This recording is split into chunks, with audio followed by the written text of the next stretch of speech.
ladies and gentlemen, the President of the United States.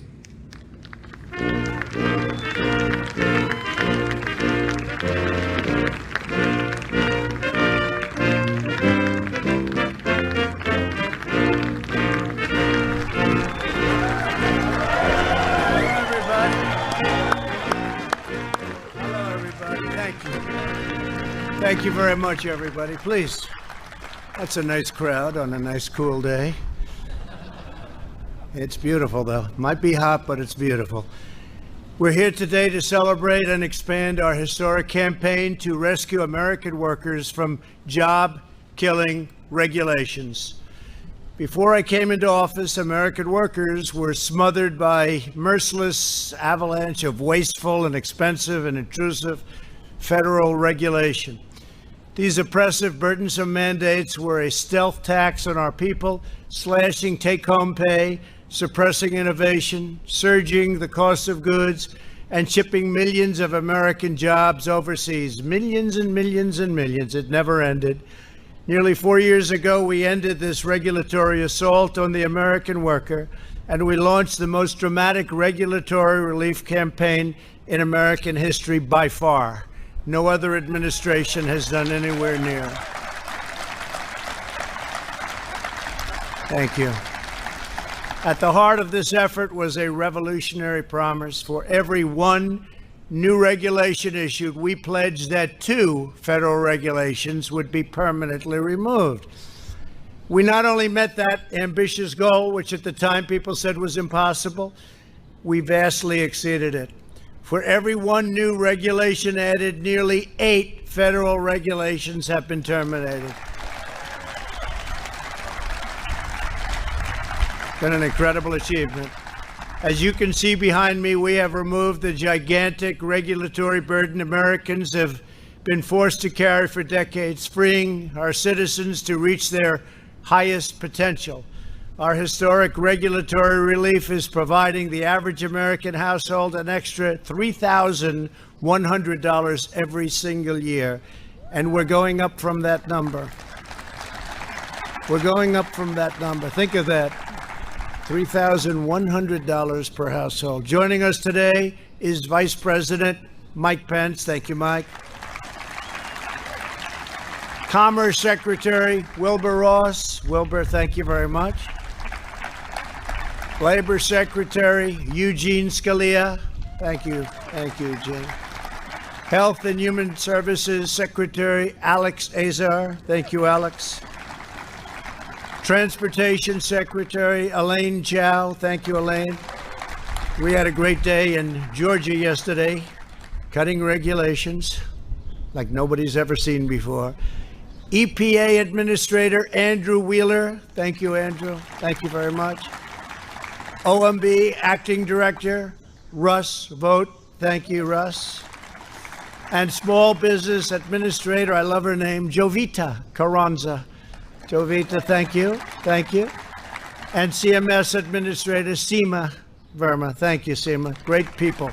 Those are great people. They're doing an incredible job. I also want to thank the many state and local tribal leaders who join us in this great cause. Thank you very much, and thank you for being here. We appreciate it. Thank you all very much. What we have achieved together is truly without precedent. Never happened before. The previous administration added over 16,000 pages of heavy-handed regulations to the Federal Register. That's why nothing got done. Under my administration, we have removed nearly 25,000 pages of job-destroying regulations, more than any other president by far in the history of our country, whether it was 4 years, 8 years, or in one case, more than 8 years. The prior administration piled up more than 600 major new regulations, a cruel and punishing regulatory burden that cost the average American an additional $2,300 per year. Think of that. The average American, $2,300 regulation, hitting low-income Americans by far the hardest. These regulations also inflicted a steep economic toll on African American communities. By contrast, our reforms are putting more money into the pockets of hardworking Americans.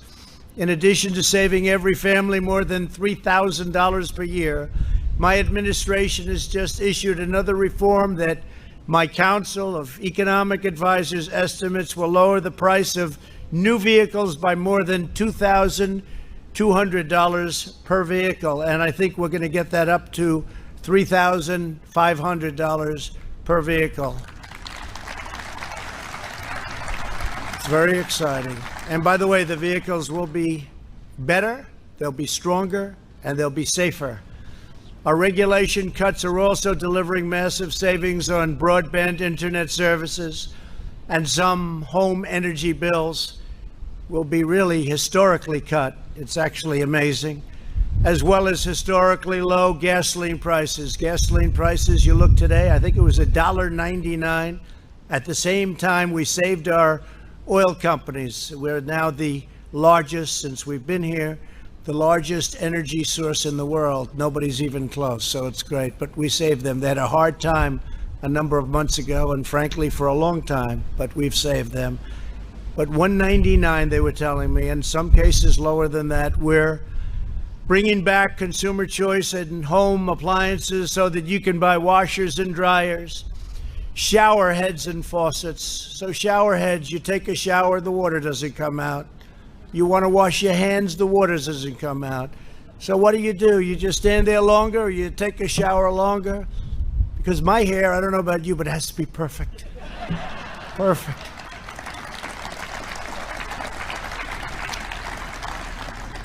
Dishwashers, you didn't have any water, so the people that do the dishes, you press it and it goes again, and you do it again and again.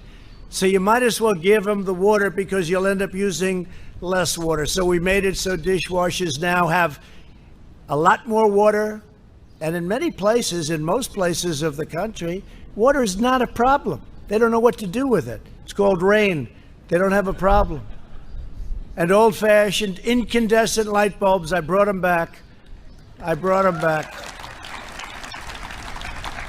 They have two nice qualities. They're cheaper and they're better. They look better. They make you look so much better. That's important to all of us. But they're better and much cheaper. And they were mandated out, legislated out, and we brought them back, and they're selling like hotcakes. We stopped the egregious abuse of the Clean Water Act, which extreme activists have used to shut down construction projects all across our country. When I signed that legislation, I had many farmers and construction people standing behind me. People that haven't cried since they were a baby, some of them never even when they were a baby, and they were crying. Many people were crying. We gave them back their life. They took away their land. They took away their rights. They took away their life. By reining in EPA overreach, my administration has returned the agency to its core mission of ensuring clean air, clean water, and a truly pristine natural environment. Our air now and our water is as clean as it's been in the last 4 decades. Yesterday, our country achieved yet another groundbreaking milestone by completing a sweeping overhaul of America's badly broken infrastructure approval process. It was totally out of control. Instead of taking up to 20 years to approve a major project, we're cutting the federal permitting timeline, it's already been done, to a maximum of 2 years or less, in some cases even less than 1 year. And it's possible that it won't qualify. It's possible that it won't be good environmentally or safety-wise, in which case, at least in a period of a year or two, we'll raise the hand and you won't make it. But most projects will make it, but you won't go for 10, 15, 18, or 20 years. There are many horror stories that we could relate. We're reclaiming America's proud heritage as a nation of builders. My administration has also eliminated massive regulatory barriers in our battle against the China virus. These actions save countless lives, speeding up the production of equipment. That means ventilators like nobody's ever seen before. Probably the greatest source of manufacturing, the greatest achievement since World War II. We're now making ventilators for countries all over the world. In medicine, accelerating the delivery of life-saving treatments and ensuring that We will have a vaccine in a record time. We're doing fantastically well on that. That'll be for another time, another meeting, but we are doing on therapeutics and vaccines incredibly well. No administration in history has removed more red tape more quickly to rescue the economy and to protect the health of our people. When you think of it, we are all set up that as we get the vaccine or therapeutic, and we're set up militarily, we're going to be delivering it in record time. It's all set to move. We put an investment up front, and we have logistical people, generals, great people. They're going to be delivering this all over the country as soon as we have it, and we've made tremendous progress. You've been reading about it. In total, we've taken more than 740 actions to suspend regulations that would have slowed our response to the China virus. This includes lifting restrictions on manufacturers so that our great auto workers could produce more than 100,000 ventilators. So we've done over 100,000 in 100 days. Think of that. And we didn't have ventilators. We weren't set up for ventilators. We became a country that's making a lot of them, helping so many others. Countries that are never going to be in a position to make them. They're complex, they're expensive, they're big, very, very, very tough to do. And we've saved a lot of lives. And there's never been a person in our country, even though we started with almost nothing. I say the cupboard was bare when we took over. We started with nothing. There's never been a person in our country, even though we had just absolutely no, we were going on empty. Never been one person that needed a ventilator that didn't get it. Think of that. Not one person. As complex as they are, as big, as expensive, take a long time to get them done. Not one person has ever needed a ventilator that didn't get it. We made telemedicine, thank you. Great job. Great, really a great job. The people here, they get no credit for it. I don't want any credit. They should get the credit, but they get no credit. But we've done a great job helping so many other countries now. We made telemedicine available to all American patients and allowed doctors to work across state lines. I will tell you, the telemedicine is something that's really gone up by thousands and thousands of percentage points of percent, because what happened is people that wouldn't even think of using telemedicine all of a sudden started using it, and it's really turned out to be good. Really, really turned out to be good, and it solved a lot of problems. So that's something that's been great advancement. Furthermore, I've ordered federal agencies to look for ways to make these healthcare reforms totally permanent. Vice President Pence is also working closely with state, local, and tribal leaders to streamline occupational licensing. Over 30 states have taken steps to reduce these barriers to unemployment and to employment, and including a state that I love very much. I have a little history in that state, the great state of Alaska. Thank you very much, Governor, for being here.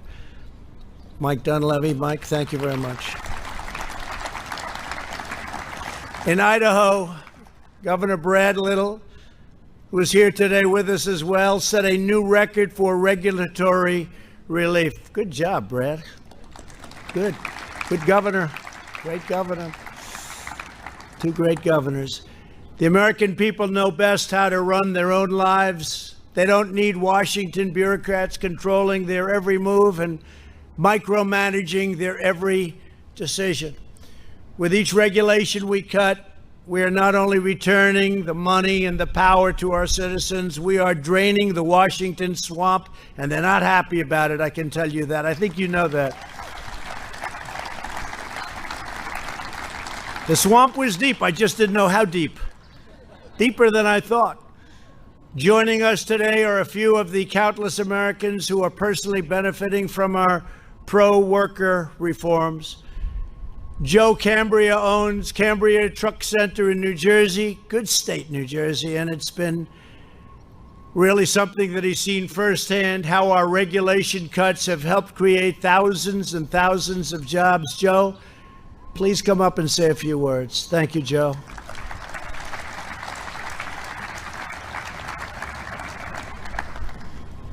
Thank you, Mr. President. Our company, Cambria Truck Center, been selling and servicing heavy-duty trucks since 1969, when my grandfather, uncle, and father started the business. In the past 3.5 years, the Trump administration has kept its promise to right-size regulations. I want to thank you for that, President Trump. Regulatory reform in the energy sector creates jobs, reduces costs for our communities, and puts trucks to work.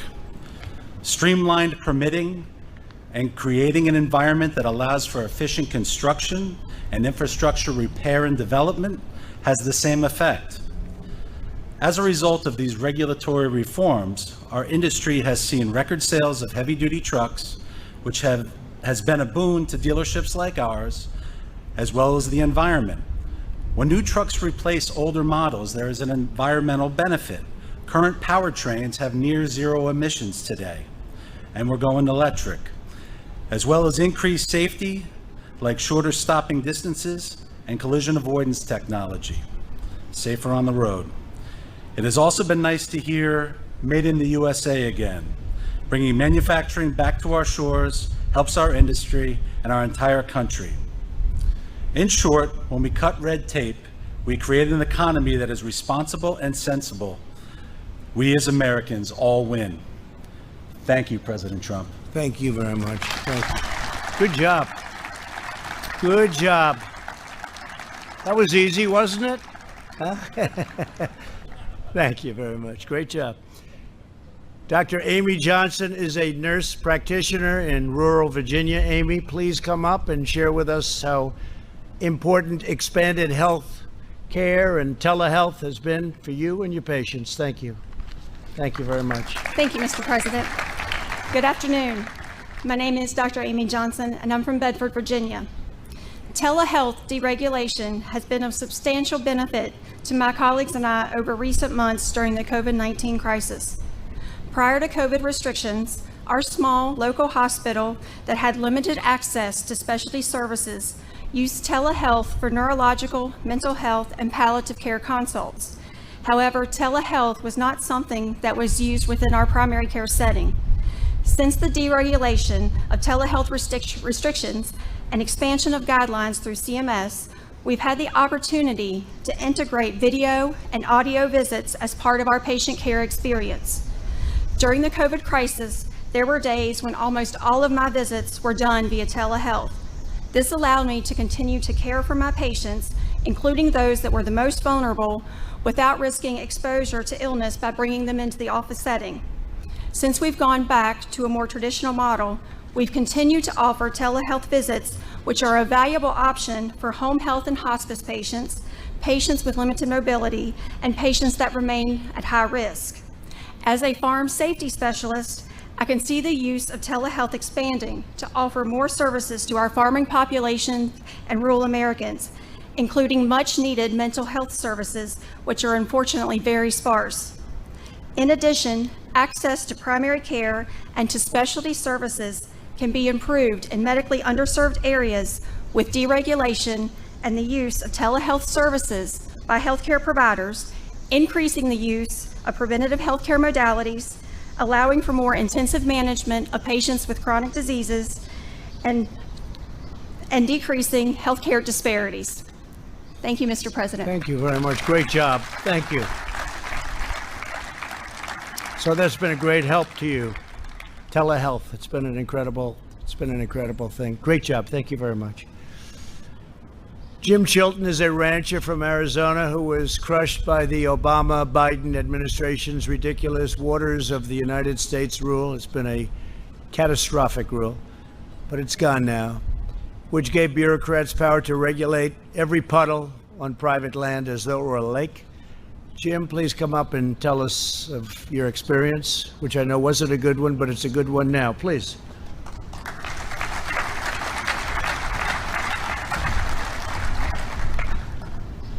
I appreciate the invitation, President Trump, to be here. And I appreciate the opportunity to thank you for the deregulation in every area, including the waters of the United States, cutting the red tape, setting us free as private property owners. Thank you. Our ranch has approximately 100 dry washes flowing across it. These are little washes with no water. The Corps of Engineers and the Environmental Protection Agency, who wrote the Obama 2015 regulations, ruled that any dry wash that had more than 12 inches of sand in the bottom became a water of the United States. Hence, we were subject to regulations and oversight from Washington, D.C. and San Francisco. It was outrageous.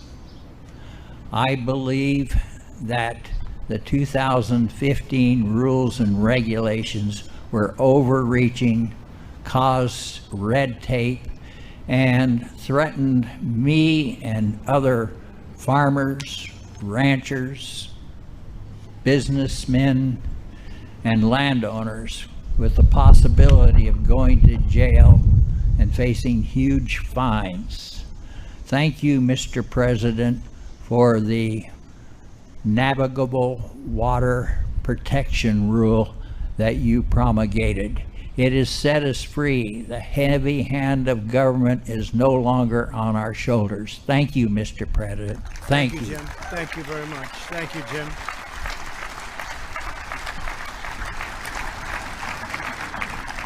That was my honor, Jim, and thank you very much. It's terrible. It was that you had to suffer so long. They took your property away from you. And you want to take care of your property better than any government is going to tell you to take care of your property. You'll take care of it better, so we don't have to worry about that. Thank you very much. Beautifully said. Thank you.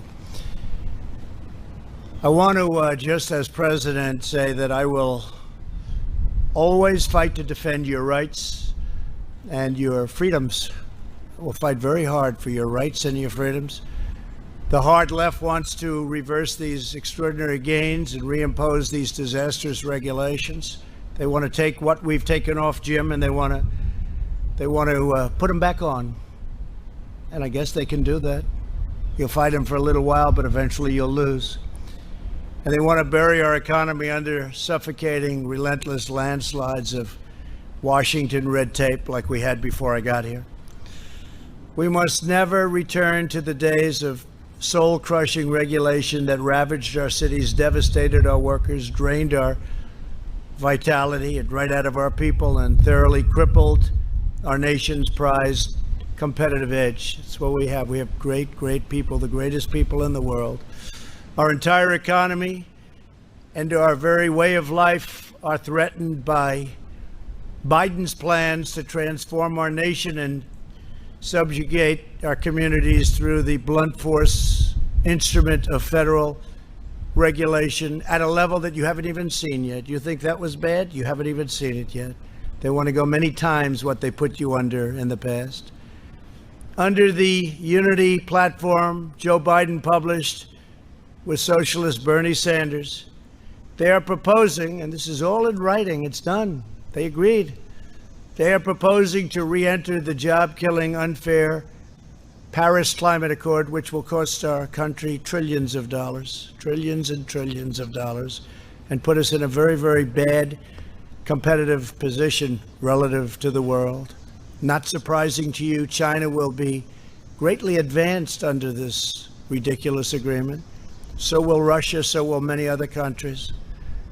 They propose to mandate net zero emissions from all new homes and buildings, skyrocketing the cost of construction and putting the goal of home ownership out of reach for millions, destroying the look of the home, the beauty of the home. I'm somebody that's built many homes, many buildings. If you take a look at this, it doesn't look good. You still have to sell, right? You still have to sell, but they've put it out of reach from a cost standpoint, totally out of reach. It's not practical. It's not good, and it doesn't work. They want to eliminate carbon from the U.S. energy industry, which means abolishing all American oil clean coal and natural gas. No coal, no gas, no oil, nothing to fire our massive plants. The result of this federally mandated shutdown would be the wholesale destruction of the entire energy industry and many other industries, the economic evisceration of entire communities, and the unfettered offshoring of millions of our best jobs to foreign countries and foreign polluters. Millions and millions of jobs would go. Thousands and thousands of countries would be at a level that you've never seen. Companies would be disappearing left and right, just like they did with NAFTA, which we terminated for the USMCA, which was another beauty that we've done, not for now, but another great beauty. But thousands of companies, plants, factories would be closed. Under this dismal future, energy would be unaffordable for the vast majority of Americans, and the American dream would be sniffed out so quickly and replaced with a socialist disaster. The Democrats in D.C. have been and want to, at a much higher level, abolish our beautiful and successful suburbs by placing far-left Washington bureaucrats in charge of local zoning decisions. They're absolutely determined to eliminate single-family zoning, destroy the value of houses and communities already built, just as they have in Minneapolis and other locations that you read about today. Your home will go down in value and crime rates will rapidly rise. Joe Biden and his bosses from the radical left want to significantly multiply what they're doing now. And what will be the end result is you will totally destroy the beautiful suburbs. Suburbia will be no longer as we know it. So they wanted to defund and abolish your police and law enforcement, while at the same time destroying our great suburbs. The suburb destruction will end with us. Next week, I will be discussing the AFFH rule. AFFH rule, a disaster. And our plans to protect the suburbs from being obliterated by Washington Democrats, by people on the far left that want to see the suburbs destroyed, that don't care. People have worked all their lives to get into a community, and now they're going to watch it go to hell. It's not going to happen, not while I'm here. The Biden-Bernie plan would also use the weapon of federal regulation to tie the hands of our police departments by abolishing cash bail. Think of that. Think of that. Bail. No problem. They killed somebody, let them out. Take a look at what's happening. Crime in New York City up 368% from just a short while ago. They got rid of a lot of police, and they're in the process of doing it $1 billion. They probably want to abolish. It's not even believable. When I first heard about it, when you first heard about it, you didn't think it was real. You didn't think it was believable. Just like the Green New Deal. How crazy is that? But they're actually trying to put it into play. It'll mean the end of this country.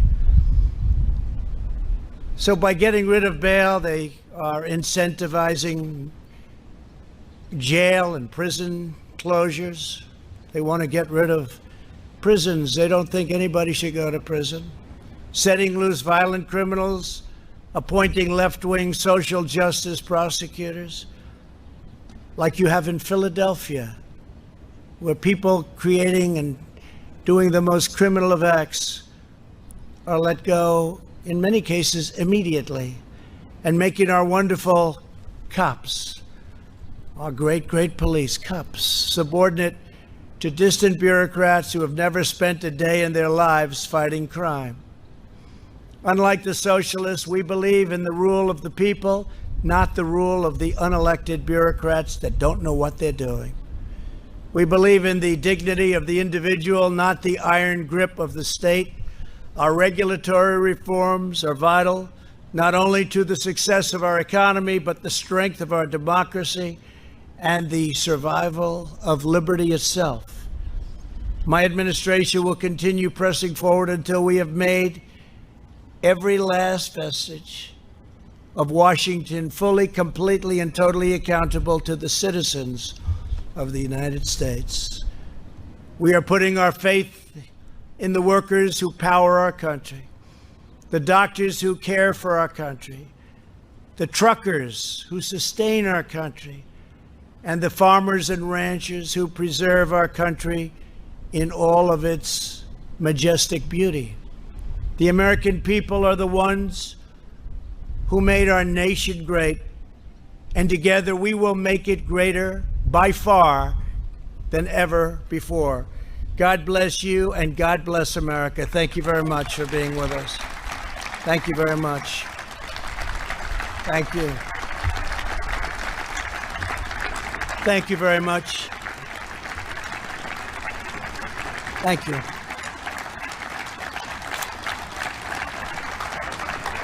Thank you.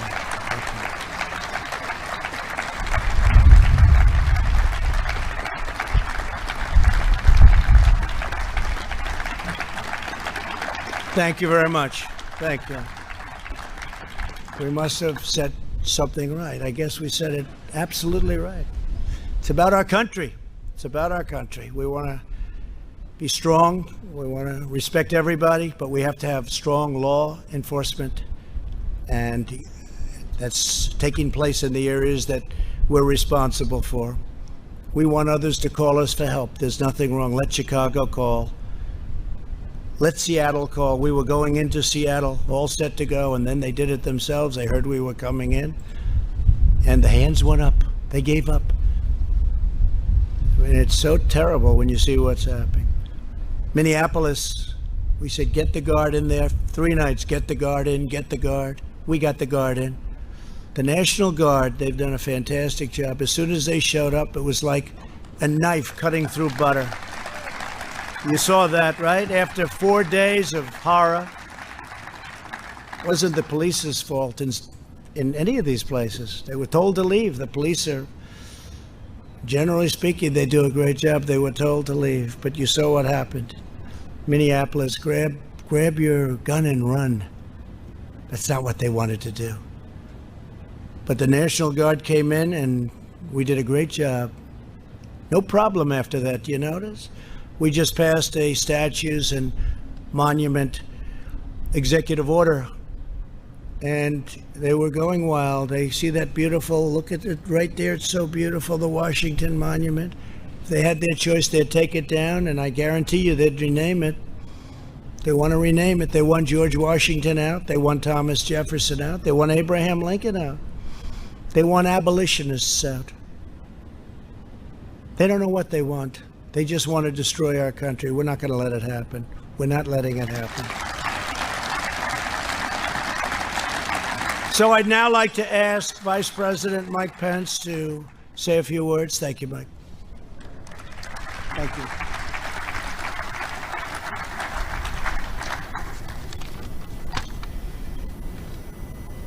Thank you, Mr. President.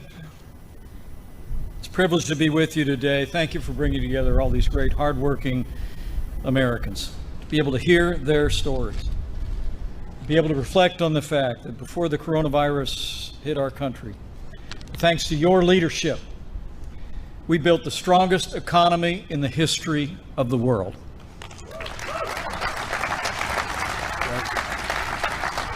In 3 short years, Mr. President, you kept your promise to the American people. We cut taxes across the board. You fought for free and fair trade. You unleashed American energy. And you rolled back regulations to help all Americans. And after 40 years of over-regulation, Mr. President, you delivered 4 years of regulatory freedom.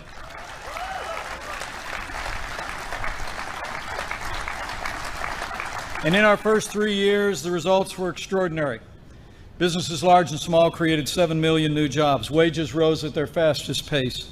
In more than 10 years, 2 million Americans were lifted out of poverty, 7 million Americans lifted off of food stamps, and the highest median income in the history of our country.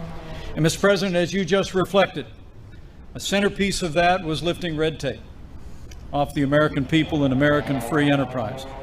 I remember those days in the campaign 4 years ago when you promised that for every new regulation, we'd eliminate 2 rules off the Federal Register. But as you just said, Mr. President, for every new regulation put on the books, you actually repealed nearly 8 regulations off of the American people and the American economy. And this president has already signed more bills rolling back federal red tape than any president in American history.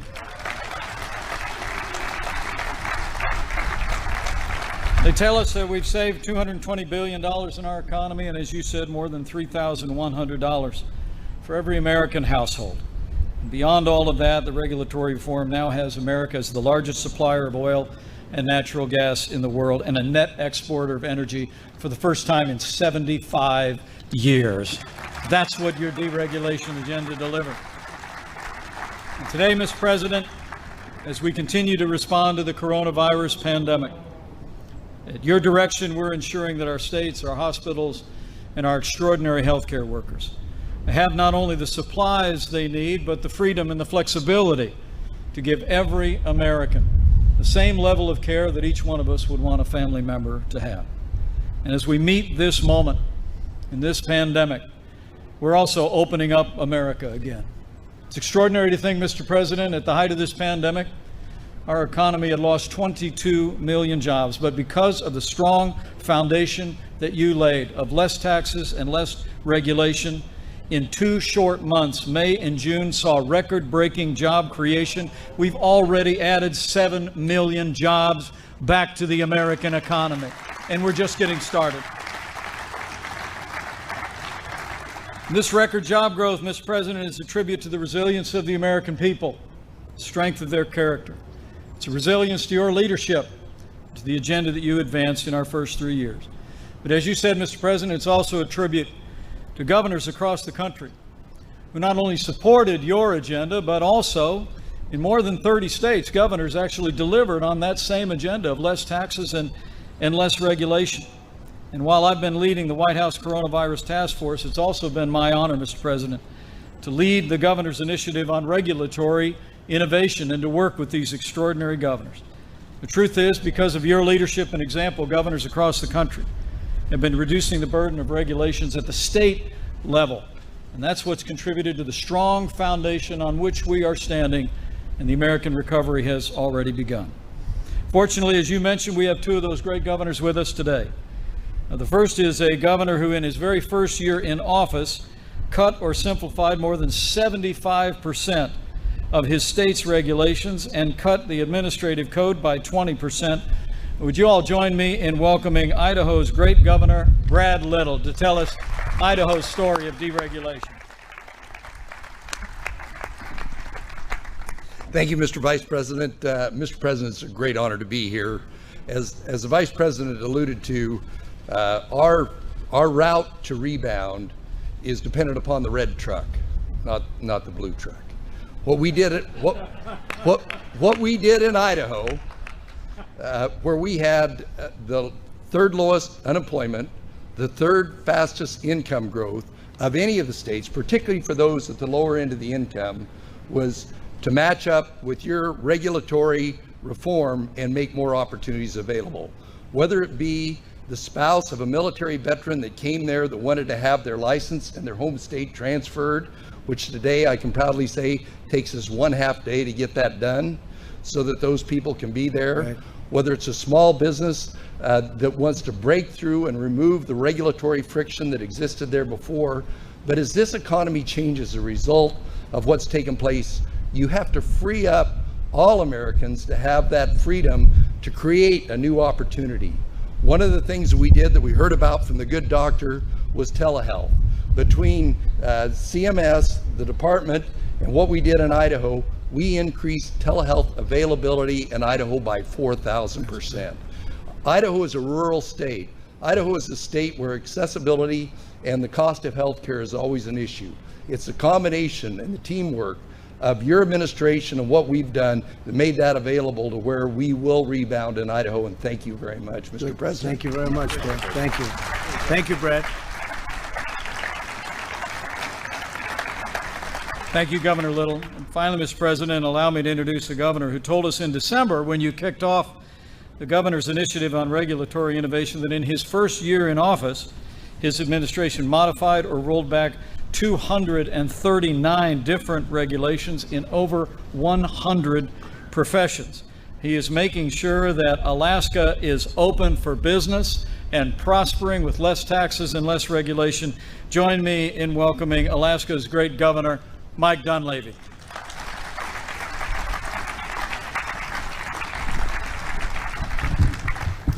Thank you, Mr. Vice President, and thank you, Mr. President, for having us here today.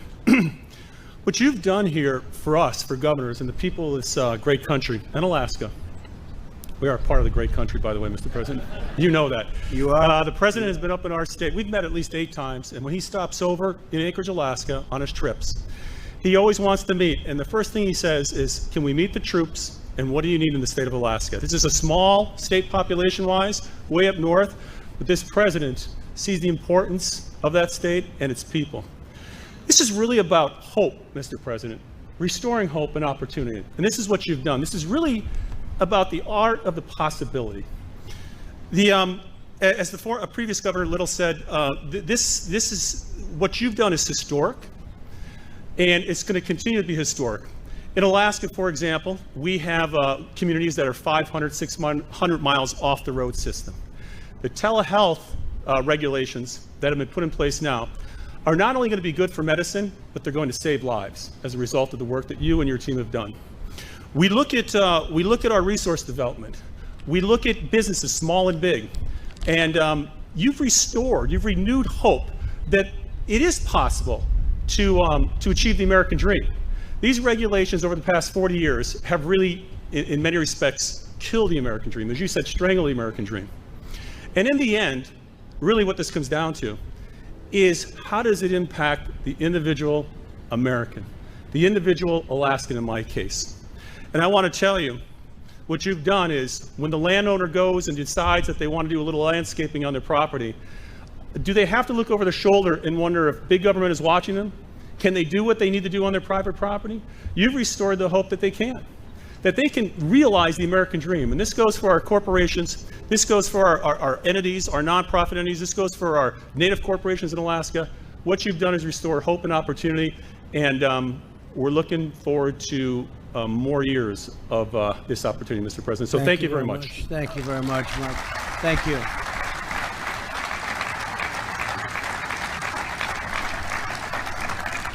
So we have many exciting things that we'll be announcing over the next 8 weeks, I would say. Things that nobody has even contemplated, thought possible, and things that we're going to get done, and we have gotten done. We've started in most cases, but it's going to be a very exciting 8 weeks. 8 weeks, like I think, Mike, we can honestly say nobody's ever going to see 8 weeks like we're going to have. Because we really have. We're taking on immigration, taking on education. We're taking on so many aspects of things that people were hopelessly tied up in knots in Congress. They've been working on some of these things for 25, 30 years. Wasn't happening. But you'll see levels of detail, and you'll see levels of thought that a lot of people believed very strongly we didn't have in this country. We're going to get things done. We're going to get things done that they've wanted to see done for a long, long time. So I think we'll start sometime on Tuesday. We'll be discussing our one plan on suburbia, but that's one of many, many different plans. Then we're going into the immigration, the world of immigration, the world of education. We're going into the world of healthcare. Very complete health care, and we have a lot of very exciting things to discuss. But cutting of regulation has been really something that I felt we could do, and we could do fairly easily. Nothing's easy in this country. We had statutory requirements where we'd do phase 1 and then we'd have to wait 90 days. We'd do phase 2 and we'd have to wait 60 days. We'd do phase 3 and we said, let's do phase 4. Sir, I'm sorry, you have to wait 1 year. but we were able to do things that nobody has ever been able to do, or even close, on deregulation. And these trucks, this really is a great little example. I don't know who thought of this idea, but it's actually quite simple and quite good. Is that Brooke? Quite simple and quite good. I don't love having that big sucker hanging over my head. I want to get out of here as fast as possible. But I do want to thank you all. Incredible people. You've done an incredible job. And to the speakers, please, thank you very much. Great job. Thank you very much. Thank you, everybody. Thank you. Thank you. Thank you, Brett.